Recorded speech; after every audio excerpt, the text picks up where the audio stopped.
My name is Michael Guyett, publisher of the Lead Lag Report. Again, and joining me for the hour here is Axel Merk. So, Axel, you've done a number of spaces with me. I'm going to make this an edited YouTube video in a week or so. But for those who don't know who you are and the firm, just talk about how you got involved in markets, what inspired you to launch an investment firm, and what are you doing right now? How I got involved in the markets? Well, I was in diapers and I heard about the stock market all the time. My dad was in the business. I picked up the phone on the October '87 crash, and when I was at home, my dad was coming home, and there was a client who had told my dad not to hedge anything, and he said, "Yep." You're screwed. I didn't say that. I was sick at the time, but I heard the market every day. I studied the markets in college. In those days, was very tech driven, and actually went on to a PhD program to try to dive into the markets for further. That I eventually dropped out. And I have to confess, for better or worse, I never worked for anybody else because I started my business back then. Had taken on some clients in college and then formalized it. Started in '94 back in Europe and then in Switzerland, actually. And then in 2001, took the business to the US. In 2005, it was launched our first mutual fund. And these days, to kind of fast forward, we manage over $1 billion, much of it in the precious metal space. And whenever we try to move beyond that, we're drawn back into it for better or worse. And I trust we'll talk about that. So we'll do precious metals, stagflation these days as well. But we're really active in all markets. And we have a great team that's both on the macro side, which I'm probably best known for, currency side as well. And so we deal. And along the way, we touch base with lots of regulators. So we actually both SEC and CFTC regulated because we really deal in everything and anything. And mostly just passionate about markets. And I get motivated by the stupidity I see out there. And then I dive into it and do something about it, at least as far as investing is concerned. So I'm with you on being motivated by the stupidity out there. I keep using the term uneducated speculation, but I was texting a friend of mine earlier today saying the problem with what's going on with cryptocurrencies and the unwind of the uneducated speculation is that it's impacting everything else. Right, because everything, when one asset class has an extreme, you tend to not have it be isolated to just that asset class, which I do want to talk about. But I didn't realize you had some family lineage, Axel, with your father. What were some of the things that, looking back, your father taught you or made you think about when it came to markets when you were a kid? Well, one of the things is, without going too much into detail, some people, including I'm at risk of that sometimes, will get very sophisticated in the details. And some of the most successful speculators, let me call them, are really black and white, right? It's buy or sell. And who cares about the details of the yield curve or this or that? This is good, you buy. This is bad, you sell. And my dad was one of those guys. And he happened to be, he was living in Switzerland at the time, but he was in New York at the October '87 crash. And he kind of whispered to somebody, it's okay that we open some champagne here, because he was massively short that day. So he had some huge wins. Of course, we don't talk about the losses yet along the way. But I learned from him that you got to act, right? You can't just talk. And if that's one thing I've carried through, it's talk is cheap, but you gotta put money where your mouth is if you have a conviction, because if you have a debating club, you are sure to lose money. The other thing I learned is you got to do your own research. If you just tag along what everybody else is telling you, you are almost certain to lose money. And just fast forward to today, right? You should be excused to change your mind every day or every week. And so unless you have a framework to think about things. And so, I mean, he's taught me a lot. He's taught me to be humble with the markets. And I never worked, quote unquote, for him. He was a strong personality. He passed away 8 years ago by now. And I am somewhat not a weak personality either. And so I've always done my own thing.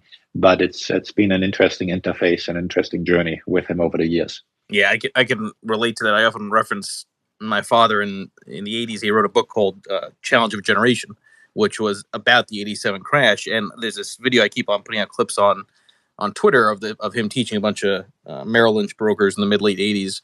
And there's this one bit where he says the only two questions that matter that are crucial are when and when to buy and when to sell, right? Because if you're really going to be a trader and trying to make money, you're right. You got to kind of focus more on those two questions more than and try to make some kind of broader theory about where we're headed, right? It's kind of like, where are we now? Where might we skate to? So on that end, talk about taking action.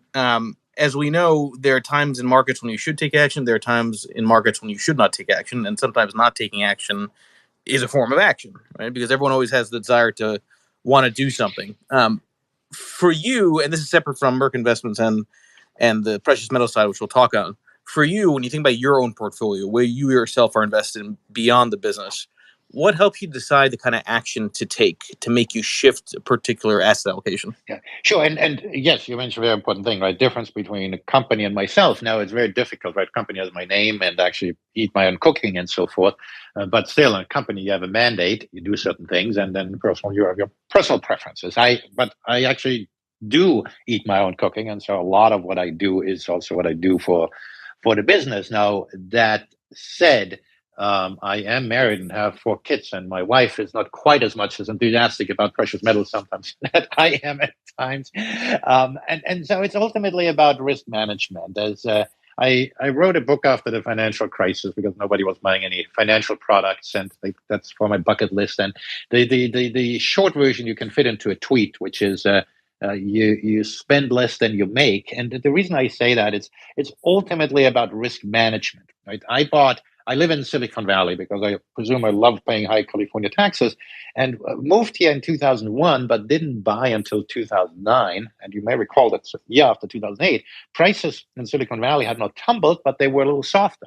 Now, our business is counter-cyclical, and so at the time, I could afford the risk to buy a house that was potentially an overpriced market, whereas in the years before that, I decided that these prices are ridiculous and I'm building a business. I don't want to expose too much risk. So it's about risk management in that sense. And obviously Silicon Valley real estate has continued to do well. And by the way, in 2004, I sold some real estate in Southern California and stuffed that into the business. And because I thought the pricing was ridiculous. Now, it was ridiculous, but it continued obviously to skyrocket.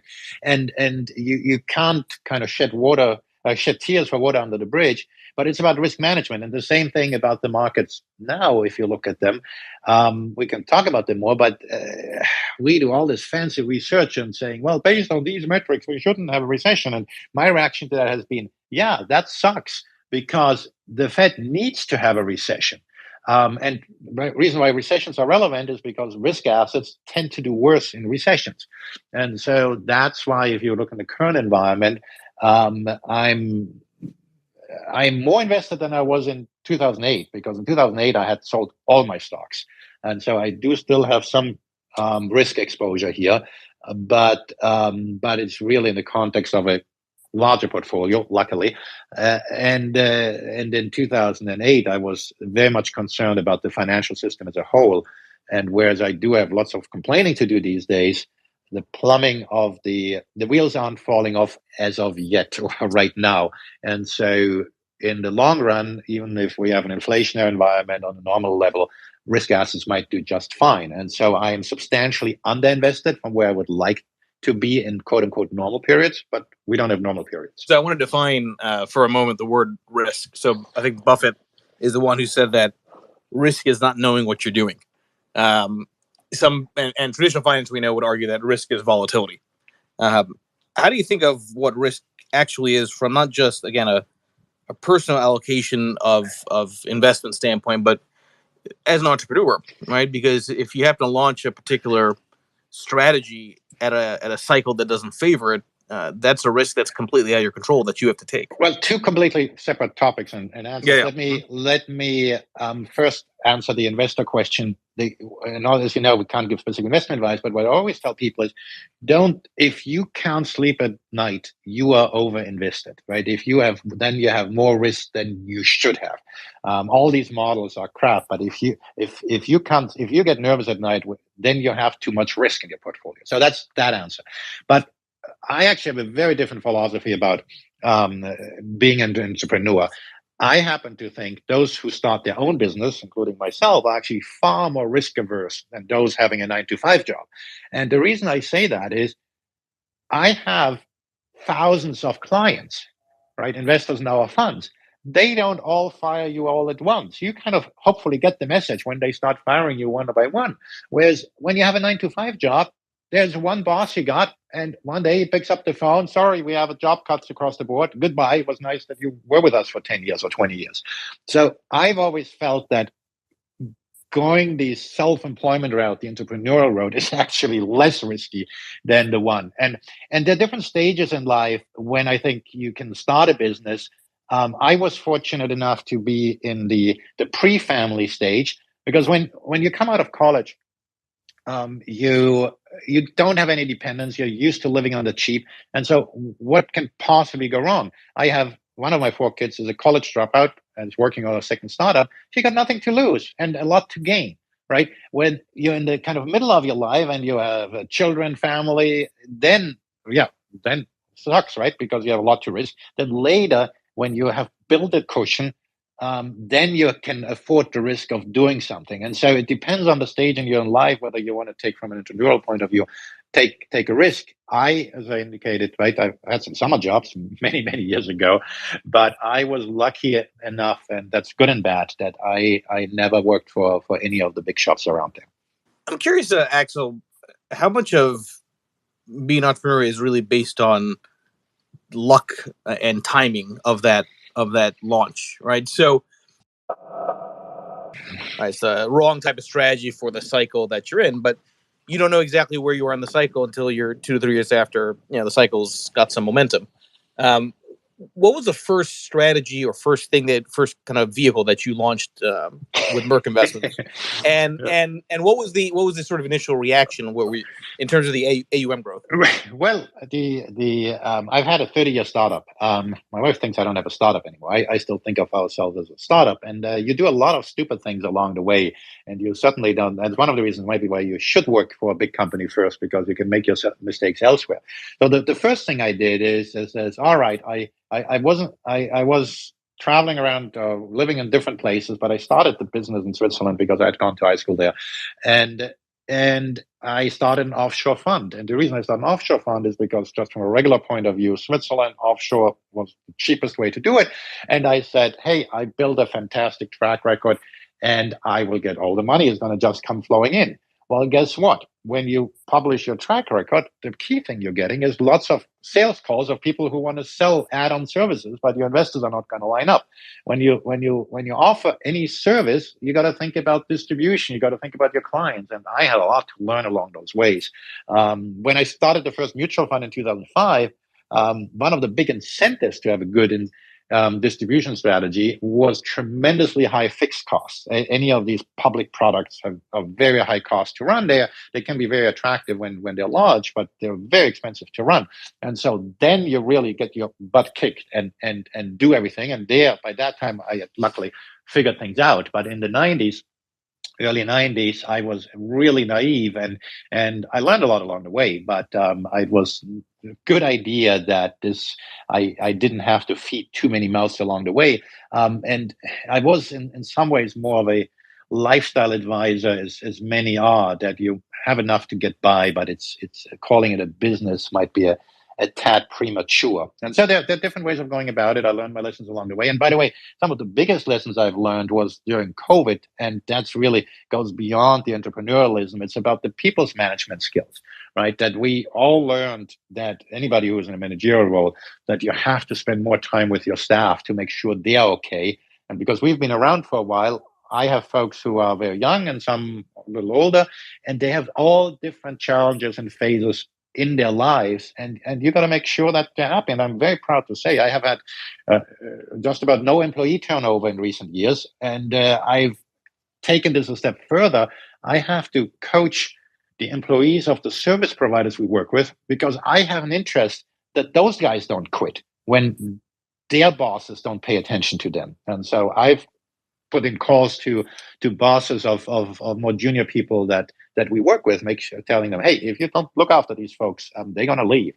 And so it's really, as I think most people will tell you that have been in business a while, It's the product is one thing, but it's the people's management that over time you learn, and that can turn a good business into a great business. And I find that's something that a lot of people, to your point, underestimate that whole conversation.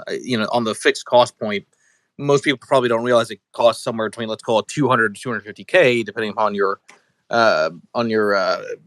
complexity of your strategies, to just have a fund out, to have it's like the rent, right? To keep that open in the absence of assets. So being an entrepreneur in the investment field is remarkably expensive, and I would argue even more uncertain than investing for yourself, because again, you don't know what the reaction by your investors is going to be if you happen to launch in the exact wrong environment. And again, I'm talking from experience, as I'm sure you have too. Yep. Now, at some point, hopefully that'll change. Exactly. I mean, right? I can't talk about products here too much, but one product I can talk about is one we shut down. We once had an equity product, investing in the S&P 500 passively with a currency overlay. Was the best thing since sliced bread. 1 year at a 40% return. It was beating everything left and right. But I personally was the largest investor, and we couldn't communicate that strategy. We thought it was a great strategy, but our investors didn't. And at least they thought, well, what is this, right? It was too complicated a product. And so after 2 years, we shut it down again. And it was it's nice to have a registered investment product just for yourself, pretty much. I mean, I had about 50% of the assets after 2 years, and so that wasn't exactly a winning proposition. So you got to cut your losses, lick your wounds, and move on. And as some of your listeners may be aware, right, most of these products fail. And so you gotta have the stamina to work through them, and then obviously cherish your winners along the way. But it's a brutal business. And one thing in this business is there is no copyright, right? If you have a successful product, some competitor is going to come in and slap a lower expense ratio on it and compete with you. And if you don't have a successful product, well, they won't come in, but you're stuck with it anyway. So it's a rather brutal space. You got to be pretty suicidal to get into this business, but it somehow keeps us going.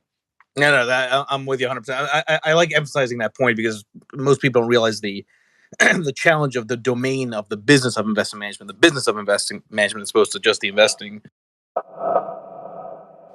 Well, sure. I mean, as again, I don't want to talk too much about products here. We did launch a stagflation I'm not talking ETF. about products. Yeah, we did launch a stagflation ETF. It was one of these examples, right? We saw a threat out there, and then rather than just sitting around and says, well, what the hell are you going to do about it?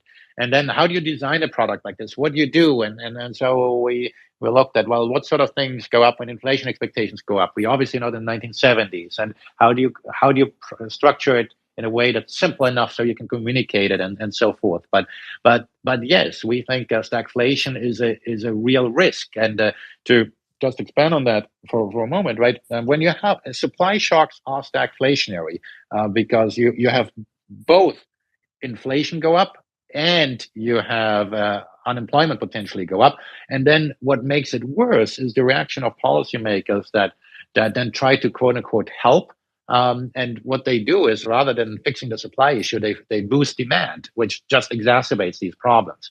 And so it's one of the reasons why when you're hit with a supply shock, the ripple effects can last for years, because the fixes are often worse than the cure. And then Bernanke, in his recent book, he wrote about, well, if you had 8% inflation a year, if you knew it was 8% inflation a year, it wouldn't be as much of a problem because you can plan around it. But that's not how high inflation works. It gyrates, right? And then you have unemployment go up, then inflation goes down, then you think you're through it. You ease policy again, then it goes up again. In the meantime, the policymakers are fixing things. One thing that's just in the news in Germany, they lowered gas taxes starting in June by about $1 a gallon. And obviously that boosts demand. And so guess what? The price, the follow through isn't that the gas was $1 cheaper a gallon. And so now they're going to have an antitrust investigation, which could potentially lead to price controls, right? And so you open this can of worms where you make things worse. And of course, in the US, we have plenty of our own things here to worry about by giving huge stimulus checks. Obviously, people lost their jobs through no fault of their own, but we overstimulate the economy, and we end up with a big mess. And now we we try to fix it with probably by making it worse. Well, I think we're thinking too short term. The fundamental problem in the market is that we have 2 job openings for every job seeker. That is the problem in the market. Unless and until that is fixed, we're going to have a mess in our hands. And we're working on it, right? I mean, we have hiring freezes and announced in some places and so forth. But Larry Summers has got it head on, right? And that's one of the reasons why I said earlier that not everything points to recession is a problem. We need to slow this economy further, and that means the Fed needs to be tougher than is priced in. And obviously, that creates more instability in the market. And then we already hear that there's going to be the September pause, and maybe they're not going to have it. But the moment they have a pause, well, at some point, the year-over-year comparisons are going to look better. And people are going to have a sigh of relief. And then because we've had a rough ride, the Fed says, okay, let's take a break and keep a breath. Policy acts with a long lag. And so numbers might get better on a year-over-year comparison. And then 2-3 months later, we get again whacked with some really bad number. And it says, oh my God, we haven't done enough. And it's that sort of instability that is going to be so gut-wrenching. And so that's why, sure, I mean, if you're a technician and you think you can time these markets based on a daily basis, be my guest. And by the way, I'm not suggesting anybody should have any particular investment process. Any investment process is good, but not having an investment process is a problem. Yeah, and by the way, on that timing point, it's like even if you could time it, I'm not sure what the success rate would be. And I know this again, talking from experience with this, because it's not just about timing equities; it's what are you timing against it, which often or not tends to be treasuries. Historically, is kind of the better place to be, and it's just not working. And the worst of that is most negative views on the market have a negative carry. And so anybody who's actually put their money where their mouth is, shorting a lot of stuff is expensive unless you got the timing right? I mean, many people thought bonds are overvalued for an extended period. Well, guess what? Bonds have sold up dramatically. And with hindsight, there will be a small group of people who got the timing right. But if you have been shorting bonds for years, you bled to death. Right. And so it's these things are much easier said than done. It's one of the reasons why the folks who are long only, they write this out, right? I mean, there's going to be a day where the S&P is going to be a new all-time high. And if you're not levered, you can hold through that. It's a much more interesting conversation to go short, but actually doing it is much, much tougher. And it's one of the reasons I say, hey, whatever portfolio allocation you have, you've got to be able to sleep with at night. Because you got to be able to stomach the volatility, and obviously, if you have some pessimistic view when everybody else is pessimistic, well, insurance is not expensive then, right? And how are you going to work through that? And so it's putting action to where a word is not always as easy as it sounds. No, and I'm glad you mentioned that, because everyone always uses these terms like zoom out, or they seem to conveniently forget that energy had been on a relative bear market stretch, for a decade. Now everyone's super bullish on energy. And to your point, unless you really got in probably close to the -40 oil print, you've missed a lot of the initial gains on that, even though momentum's still going there. Yeah, I mean, just how many fracking pitches have you got of late, right? I mean, nobody invests in this stuff because these limits. I'm not. There's not investment advice, right? I'm not suggesting you should go out there and do it, but it's the stuff that's profitable right now is not always the things that people are veered to. And right now we are, of course, in this, you mentioned earlier, the carnage in the crypto space, right? There's, of course, a reason people have invested in that space is because they felt they got screwed. And so they're looking for other ways. So they invest in meme stocks, they invest in crypto, they invest in this and that. And now there's some reckoning in some of those areas. And when all is said and done, I'm sure that in a few years, there's going to be some valuable opportunity in some of these spaces. I sometimes compare Bitcoin to Netscape. The internet is still around, but Netscape is not. But in the meantime, there's going to be a lot of blood on the street. And I think that the issue, Axel, is that a lot of people don't spend the necessary 10,000 hours, right? That is like an estimate for how do you become an expert in any domain, right? People don't spend the 10,000 hours to really understand what it is they're investing in. I always make this point that they'd rather look at a cat video than read a prospectus. Right. Well, let me give you an example of I love going to the sources. So during the Eurozone debt crisis, Draghi was quoted in the news and said, "That's odd. Give me the original." And it turns out the original was in German in a newspaper that didn't have that article online. And then my analyst finally gave it to me, and I speak German, and I said, that does not match the English version. It says something different. And I felt strongly enough that I sent, I think, a tweet to Tom Keene, and I was on Bloomberg Radio a few minutes later explaining the difference. And so to somebody who is not a monetary policy buff as much as I am, probably could have cared less. But to me, it was a world of difference of what it means. And so if you just read the media coverage of something, it's not the same as going to the sources and actually making up your own mind. And if nothing else, what I tell myself is I have no guarantee that I'm right, but there is some diversification that comes with that by having your own interpretation of things and not going along with what the market is saying all the time. All right. So speaking about the monetary side, and everybody that's here, please make sure you follow Axel Merk, who's one of my favorites here on Twitter with these spaces that I do with him and on behalf of his firm as well.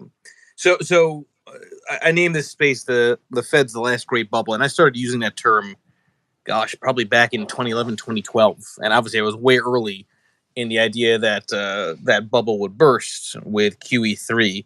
But I want you to talk about the progression of how that bubble got bigger and bigger.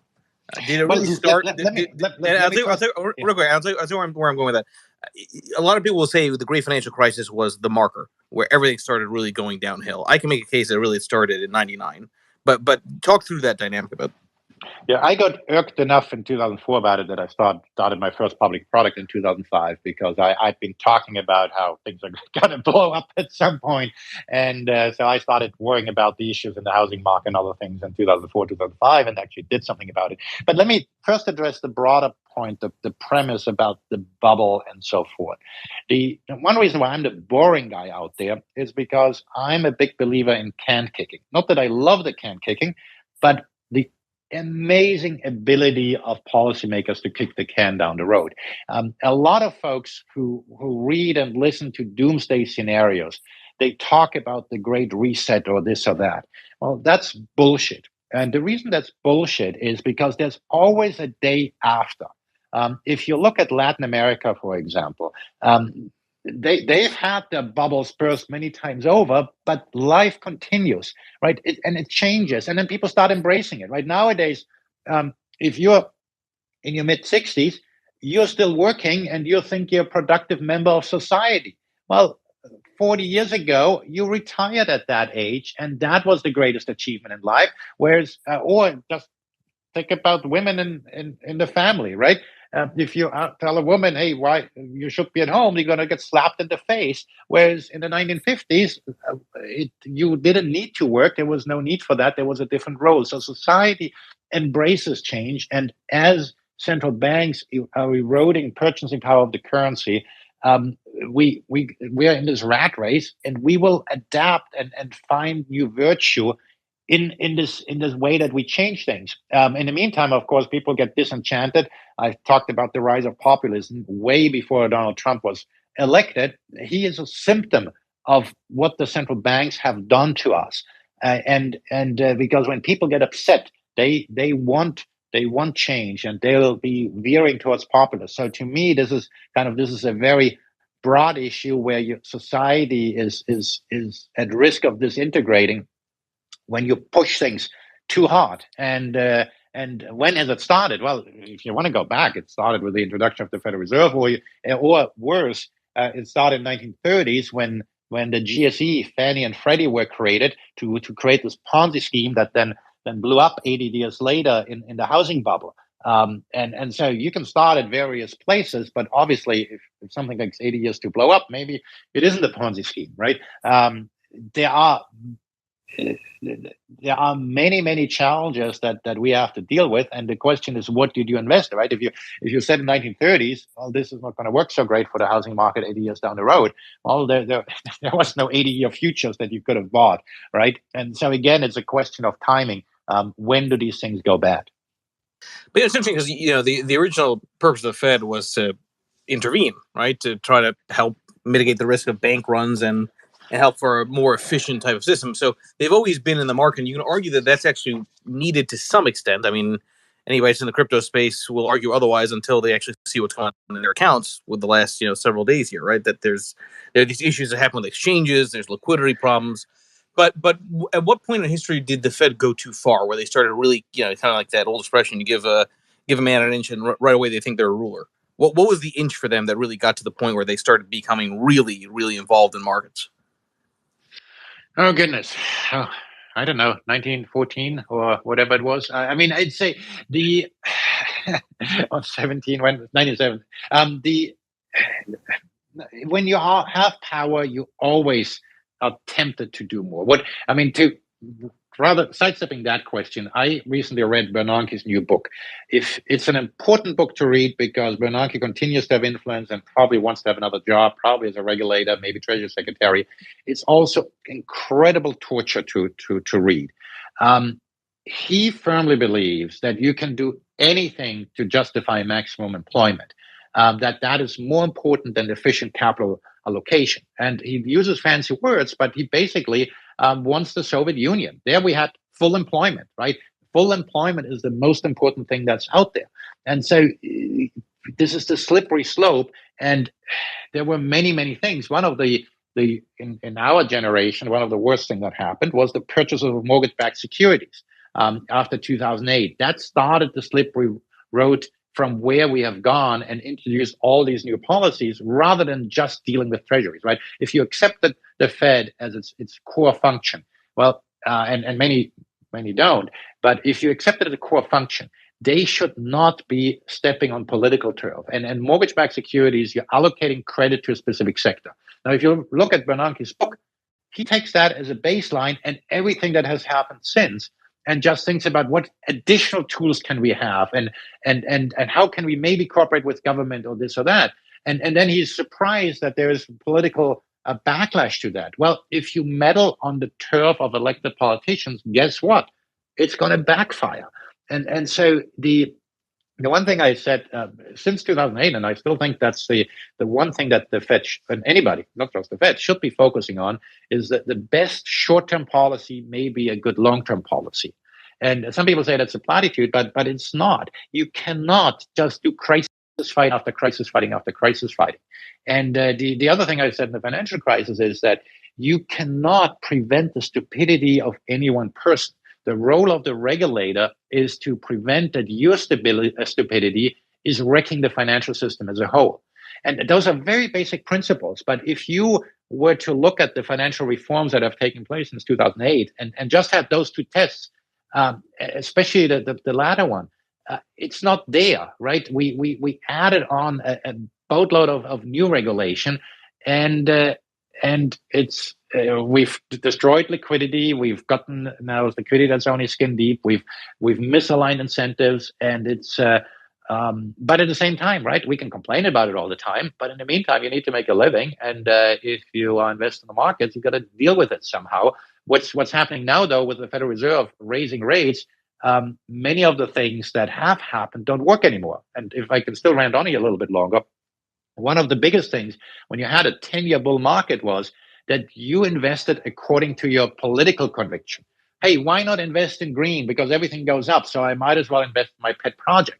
And so now, with the tide going out and people swimming naked, it's going to take a long time until people realize that allocating capital is not throwing money after your pet project, but it's actually thinking about what might be profitable. So I think that's an interesting point about people investing based on their political belief, because that wasn't always the case. I don't know if it's a function of social media that enables that, or simply a function of there being too much liquidity, so people create almost a group identity when it comes to what they're investing in.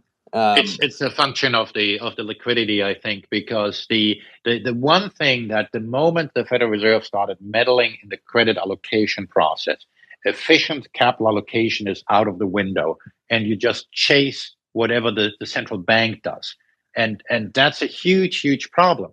Now Bernanke is arguing that maybe it's increased employment. Well, it's if you don't have efficient market allocation, you're gonna create dislocations in the markets. And we see that play out now, right? The markets are trying to come to terms with an environment where the Fed doesn't have the luxury anymore to just foam the runway to make everybody feel happy, and they're trying to have this cliff walk where so the credit spreads don't blow out, and they haven't blown out yet, and so they will continue to push and think about their inflation mandate until the wheels risk falling off, in which case they'll put out the fire hose again. Okay, so let's go with that a little bit. The putting out the fire, because this seems like a nuclear accident the way this is playing out, right? Because they're trying to fight inflation by raising rates on the short end. They are still way away from where they should be, and we all know that. You do it too sharply, you're going to conceivably cause an over leveraged margin call type of crash everywhere, which could in and of itself create a depression. Or the Fed maybe hopes to buy time. The supply chain issues get resolved with just days, and you kind of raise rates incrementally, and hopefully time catches up to you. So inflation, to your point, year over year ends up looking a lot worse. But you're not going to have a situation where prices go back down, right? You'll slow down the rate of inflation, but I don't know. I mean, do you see that there could be a scenario where the price of food actually starts dropping again, and things that are at the retail store outside of discounts start dropping again? It seems a little bit hard to imagine you end up having outright deflationary behavior. Well, a few things here. So first of all, of course, food prices are volatile, so they can move up and down. As a kind of brief macro thing here, right? The central banks focus on core inflation historically and cut out all this other stuff because in quote unquote normal times, that's a way to manage policy. The headline inflation that includes food and energy, that's where you see supply shocks. And in a stagflationary environment, that stuff becomes incredibly important. And even some of the folks on the Fed don't fully understand that. So you cannot shrug that stuff off.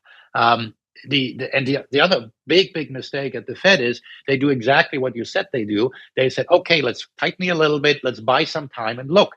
Well, the problem is that they have unleashed instability in the system, and it doesn't work. Right? They need to be more forceful, and they can't just say, okay, let's wait a little bit until it comes down a little bit, and then everything is going to be fine. Well, no, not everything is not fine. In the meantime, they have this other end of the spectrum, right? You talk about leverage in the system. Actually, many investors are less leveraged than they have been. One of the things we talked about internally in our company last year is, well, how are these risk parity approaches working? I don't know whether you've had sessions on those. You may want to have some guests on that. We're not the expert on it, but one of the things we just did some analysis on is risk parity is going to break down when inflation is high, when inflation is above about 3% or 4%. And if you look at these risk parity strategies, they have been completely clobbered. They haven't worked. And so that's the thing that's been out of the golden rule, and it's all the traditional stuff that's been working is not working anymore. And since a lot of money is in these spaces, the torture to get through this, where people realize that the old ways don't work and they have to find new ways of investing, it's a process, right? It's a process, and that's going to be volatility in the market. In the meantime, the thing that the Fed is concerned about and central banks around the world is credit spreads. At this stage, rates have been moving universally higher, but we haven't seen the big blowout at the bottom end of the credit spectrum. And until we see that, the Federal Reserve is just going to keep pushing because they do need to slow down the economy into a recession. But I think part of the reason why those spreads have not blown out is that a lot of these poor quality junk debt type of issuances, correct me if I'm wrong on this, Axel, but a lot of them are in the resource and mining space because they're very levered entities. You're absolutely right, but I'm not just talking about the U.S. If you look at the PIK spreads in Europe, for example, I mean, Italy and that fun stuff, right? The yields have moved higher, and they have been moving. That maybe let's talk about that here for a moment, right? The yields have been moving disproportionately higher in Italy versus the German bonds, but what hasn't changed is the correlation, right? What the yields moving higher is no problem, but what you don't want to have in the Eurozone is you don't want to have a flight into the bonds and a flight out of the Italian debt. That creates breakup risk and so forth. And so those sort of warning signals of a second order, if you want to call them, haven't flashed. And so similarly in the US, Sure, in the natural resource sector that hasn't blown out, and we have plenty of issues that kind of below the surface. But we can take the carnage in the crypto space, right? That's similar to the 2000 bubble bursting. The reason why the 2000 bubble bursting didn't cause a quote unquote systemic risk is because that risk was widely spread. Now, obviously, there are plenty of levered play in the crypto space, but if they go bust, it doesn't cause a meltdown of the system. The Federal Reserve is they can tell you they care about the little man on the street. The Federal Reserve cares about the banking system being intact. That's their mission in life, and so the crypto space blowing up does the financial system, and therefore they don't care too much about it. Well, Larry Summers says they need a regime change, and I guess that means they need to get rid of Powell. He doesn't say that. That's my interpretation of that. Let's talk about that just for a moment, right? We and many of your guests talk about the five-year inflation expectations, long-term inflation expectations. Nobody and their dog knows what inflation will be in 5 or 10 years from now. You and I don't know it either.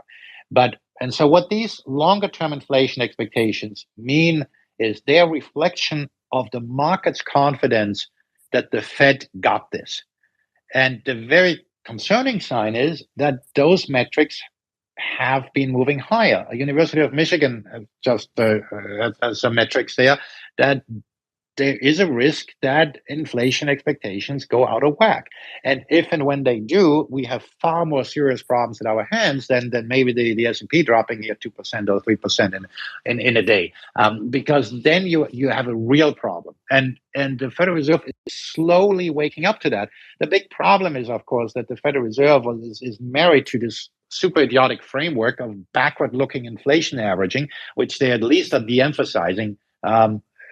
But they gotta come up with a new idea that they actually people have confidence that no, it is not about this time is different. Low unemployment numbers are never a problem, and we can push until inflation is a real problem. They need to get serious with some of these things. And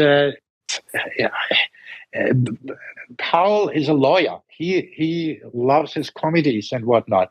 And he doesn't get these markets, and he's in this camp, as you mentioned earlier, right? That they're going to do things a step at a time and look slowly and surely how things go.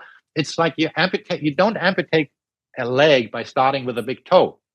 It just doesn't work. I'm glad you mentioned that point that we will have bigger things to worry about than the value of the S&P day to day, because I've made this point myself that I don't think people have thought through the implications of 60-40, right? 60% stocks, 40% bonds. I've thought through the implication of what that means if it's truly dead. Because when you're in a highly levered system, you're talking about a double whammy of higher interest expense if rates keep going higher at this kind of pace, combined with lower tax receipts, because you're going to have unemployment pick up, because capital gains tax receipts are going to be a lot lower. So how do you think about that from the standpoint of, not just stagflation, but this idea that maybe if everyone keeps saying 60-40 is dead, that's almost like an end of the world bet you can't bet on? Well, let me answer a question you asked earlier that related to starting your own business. The best investment you can possibly ever make is in yourself, because you are an income generating machinery that you have control over, right? You don't have control over and by the way, I read Adam Smith's Wealth of Nations the other day, and I encourage everybody to do it if you have an extra, I think, 50 hours or so is the audiobook or longer. It's incredible, and it's incredibly boring read. But he actually, this was before we had today's markets, of course, but he's very critical of some of these stockholder corporations and saying, how on earth can you entrust your markets to a few directors and think that they're going to look after your money properly? And he lashes out at just about everybody in the world and every constituent, not just in the financial markets. But you got to think about, and then people say, oh, you buy the index and therefore you're going to beat everybody. In the 90s, I had a discussion with William Sharp. And he said, oh, don't worry. I said, you can't kind of there's a chicken egg problem. You can't invest in the index because it's the index. You gotta do your fundamental work. And he says, oh, don't worry about it. It's such a small segment in the market that does index investing that you don't have any distortions. And so obviously we've gone way beyond that in recent decades from that. People will have to do their homework again. And we preach investing in uncorrelated assets, but again, it's not so easy, right? I mean, we don't talk about it too much today here, but gold has a low correlation to other things. But many alternatives, like what would have a low correlation, are long short strategies. But as we all know, you can lose both on the long and the short side with a long short strategy. So there is no easy answer to any of this. And ultimately, what you can do is you can have a framework. You can be conservative so that you can stick to it, and then you try to come up with other revenue sources so that you're not dependent on any one of them. Yeah, no, I think that income diversification is in some ways, if not many ways, more important than portfolio diversification, right? Because that, to your point, is at least somewhat in your control, whereas the outcome in markets in any single day, nobody really knows. Yeah, and it's one thing, right? Especially in the stagflation environment, rental income tends to be one of the better sources because rents tend to increase as inflation continues to push higher. It's one of the few things that does well. But fear not, then your local municipality is going to come with rent control or whatever it is, right? So there's and that's one of the big issues since 2008. If you did the quote unquote right thing, you still lost money because the big bazooka would come in and whack you. Right, and that's scared away so many people, and that's why they hunker down in a 60-40 portfolio or whatever it may be. Now, if interest rates really move higher, you might actually get a little bit of nominal yield on return on your cash, and then hunkering down in cash is not necessarily a bad thing. I'm sitting on quite a bit of cash. I sold a piece of real estate in January at Lake Tahoe. Maybe the peak of the market was 6 months earlier, but it was just incredible how much these properties had appreciated. Wasn't spending any time there, and we were renting it with Airbnb. It became a pain in the butt because too many rules, and so we sold the place. And much of that is sitting in cash, and it's losing because of inflation. But at the same time, at least it's not down 20% because it's the S&P. I want to focus on the term moral hazard for a bit here, because that was a term everyone was using post Great Financial Crisis. There was this tremendous moral hazard with the Fed and the government bailing out AIG and all these banks. And it seems to me that there's maybe another potential moral hazard that's looming here, which is that at some point, if the Fed really starts to get ultra nervous, they're probably going to have to do some degree of yield curve control, similar to what you're seeing with Japan. And we see the reaction by the yen as the Bank of Japan tries to control long rates. I mentioned that in the framework of a moral hazard because it seems to me that there's a really no way out of this, in the sense that if the Fed tries to control rates, well, you're going to have the dollar collapse that might be even more inflationary. And if you try to control long rates, well, then you're going to starve the U.S. government or at least not be able to starve them of further spending, right? Because you're going to just kind of encourage more reckless stimulus. So how, I know you talk about this idea that there's no real end game here for the Fed, and we know that they can keep on creatively preventing creative destruction. But how do you this ends up playing out? Because it seems like there's no good options at all here. Well, if there's something really stupid, then yes, things can blow up. I mean, yield curve control is one of the dumbest ideas that are out there, and we've had that obviously with Operation Twist and whatever the Fed has come up with. But all that worked, Operation Twist and that yield curve control light, if you want to call it, worked because there was confidence in the Fed. The problem with yield curve control is it builds a red line. And red lines in Japan work because there's no market, right? There's zero liquidity in these markets, and sure, they can keep the yields.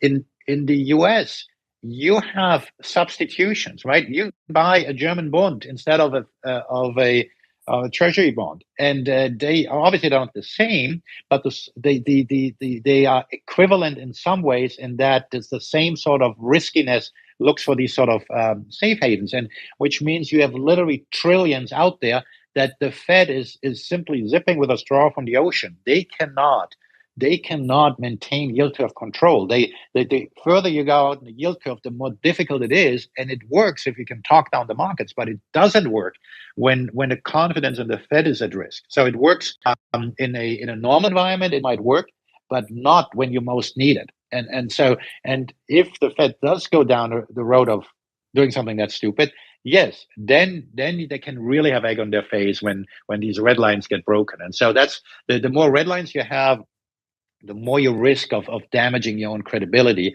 And I'm not suggesting when I said, yeah, well, we can push the can down the road, it will work forever, right? But there are consequences. The only thing I'm saying is that when things do crash, there will be a day after. And the other thing I say is that people say, oh, we got to go back to the gold standard or something like that. Well, we've moved the last 100 years further and further away from it. We're going to go at an accelerating path further away from it, because at the core, to get something like the gold standard, you need to have fiscal discipline. And we don't. We've learned in the pandemic that it's easy to spend trillions. Well, those lessons will not be forgotten. And so the political forces will dole out more money, and the Federal Reserve is going to be there to finance that. And in the meantime, they have to deal with the unintended consequences and create a bigger mess. I just wonder how much we can survive with that possibility, right? Because everyone's always in their own echo chamber. So I put out that poll, I think a couple of days ago. I said, who's most to blame for inflation? And the choices were Powell, Biden, and then the voters. And it was like a third. Right? Biden was most responsible for inflation. Powell, but really, I'm going. It's ultimately us. It's the voters who are responsible, because we're the ones that are also voting in these clowns to do all this nonsense that they're doing. You talk about populism. It seems to me that we have the seeds for some really nasty societal upheaval if this continues. Because how will we survive higher food prices like this? How can everyone be looking at all these influencers on Instagram who have millions of dollars and are showing off their fancy lifestyles while everyone else is struggling? Yeah. Well, first on the politicization, somebody posted the other day on Twitter that, even CNN picks up on the topic of inflation, and I said, let me do my normal thing. Let's look at how often is inflation mentioned on Fox and on CNN, and then I expanded it to MSNBC and Fox Business. So sure enough, Fox News had inflation, I think something like 25 times mentioned. CNN had 8 times inflation. MSNBC had it once. So there was one mentioning of inflation on the entire site, and the context is not even appropriate for this venue to mention in which inflation was mentioned. And so, unfortunately, it's become completely politicized. And whereas it's a real problem that affects everybody. Whereas apparently on MSNBC, inflation doesn't exist because they don't talk about it. Now, Fox Business at the most, because that's a business channel. And obviously, if you're interested in the markets, then yes, inflation is certainly more relevant. But but what really matters is how voters are feeling. And the voters are not happy. And it comes down to that there is no politically attractive solution to inflation. I mean, you can think of Biden what you want, but when he ran for president, inflation was not on the mind of the Democrats, right? I mean, we can argue all we want that the current programs don't fix it, and I would agree with that, but it was certainly not part of the agenda back then. And it shows, of course, right? The Federal Reserve wasn't equipped for that. Nobody was. And that's part of the reason why these guys then get voted out of office, because you need new ideas.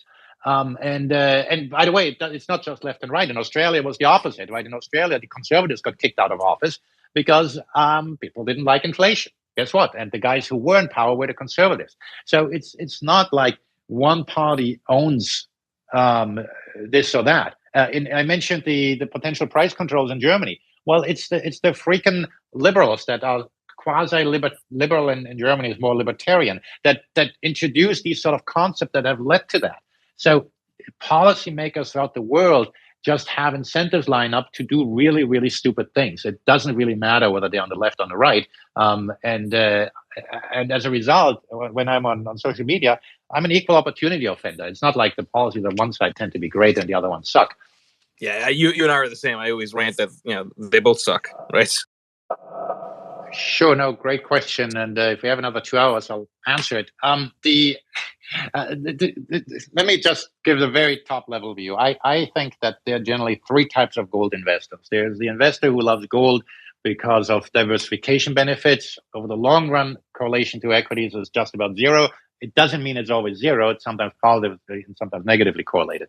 Then there is the folks who are worried about the erosion of the purchasing power, and I'll talk about that more in a second. And then the third one is the speculator that loves to jump on a trend. And those speculators have gone more towards the meme stocks and the crypto space. They're less there in the gold space right now, but they'll jump back on it if there was a major move one way or the other. On the inflation side, one thing we like to look at is, I would, first of all, I say, yes, the Fed needs to raise rates, worried about the short-term inflation, but the price of gold tends to be more correlated to longer-term inflation expectations. And earlier today, I tweeted I actually haven't tweeted the correlation to gold, but the real interest rates, how they're moving based on a 10-year basis. And so there have been some significant headwinds there as real interest rates have been moving higher. Because just like anything else, right? It's you look at the discounted future value of something, and when cash pays you something in the long run, you might want to own cash. When there is financial repression, then this brick that doesn't pay you any interest might be worth holding. And so right now, real interest rates on a 10-year basis have moved up to 50 basis points. They were negative before. And so the question is that sustainable? How far is it going to go up? And then at some point it has to go down again. When I look at the flows that we have for what we do, people think that, we have late cycle, and late cycle gold might be doing okay because the Fed might be overdoing it. And so but that's again a broader discussion for another day. We will hit on some of this, by the way, at 5 Eastern. So those are joining. I'm going to be doing another space sponsored by Merk Investments. Axel's going to be there. Also, Peter Bookfar, who many of you have also seen on financial media, is going to be there. So it should be a good conversation. We'll touch on a lot of different areas beyond what you've heard here. Everybody, please make sure you follow Axel Merk, legitimately one of the best out there. And hopefully we will see you at 5 Eastern. Thank you, Axel. Yep. Thanks so much. Have a great one, everybody.